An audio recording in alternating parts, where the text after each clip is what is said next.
បាទជំរាបសួរពុកម៉ែបងប្អូនអតិថិជនខេត្តរតនគិរីទាំងអស់គ្នា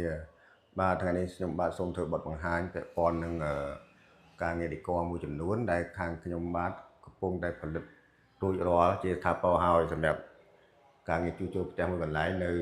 ក្រុងវ៉ាន់ឡុងនេះឥឡូវនេះជាផលិតផលសម្រាប់របស់ខ្ញុំបាទសូមរងចាំទស្សនាបាទមើលទាំងអស់គ្នាបាទនេះជាប្រភេទទូខោអាវដែលមានសន្លឹកទ្វារវែងបំផុតបាទនៅរតនគិរីយើងគឺមានតែមួយទេបាទ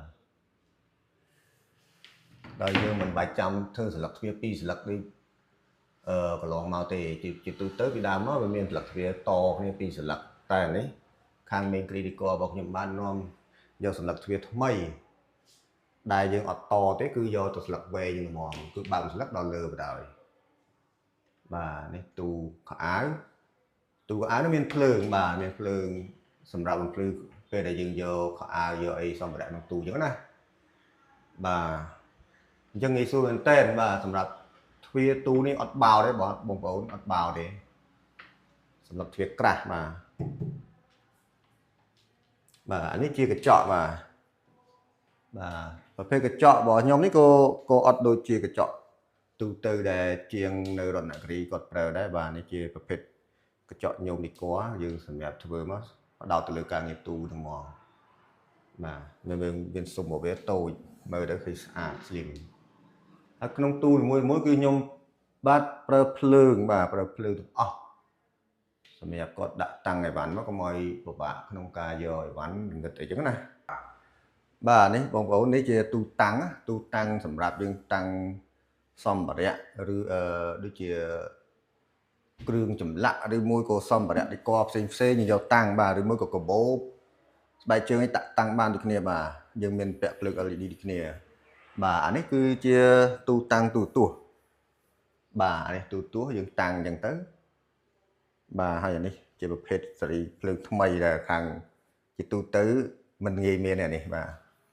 នេះភ្លើងជាភ្លើងពិសេសហ្មងបាទនេះជា concept ទី1របស់ខ្ញុំបាទសម្រាប់យើងយកមកប្រើនេះយើងដោះបានណាបងប្អូនបាទនៅរតនគិរីគឺមានតែមួយទេសម្រាប់ភ្លើងនេះគឺខាងខ្ញុំទៅអាប់ដេតទេបាទទូតាំងនេះវាមានចំណុចពិសេសរបស់វាយើងអាចដាក់សម្ភារៈទីលើនឹងបានទាំងអស់បាទនេះ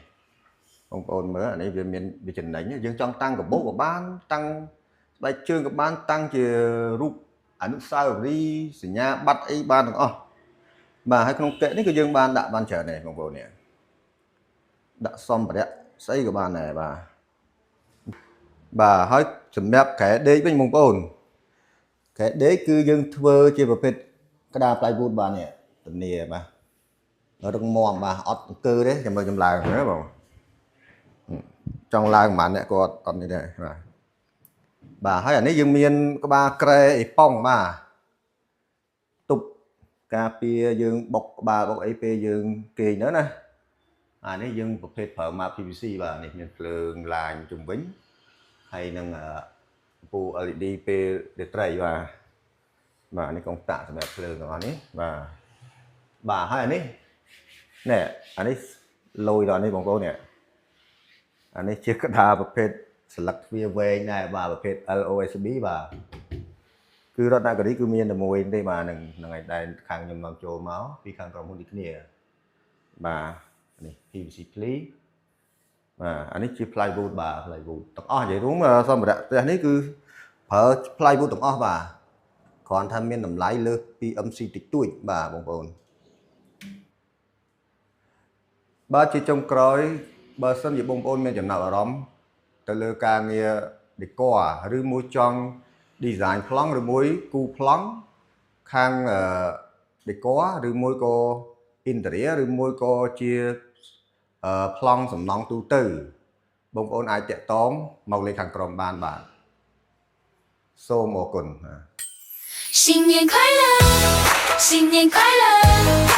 欢歌笑语。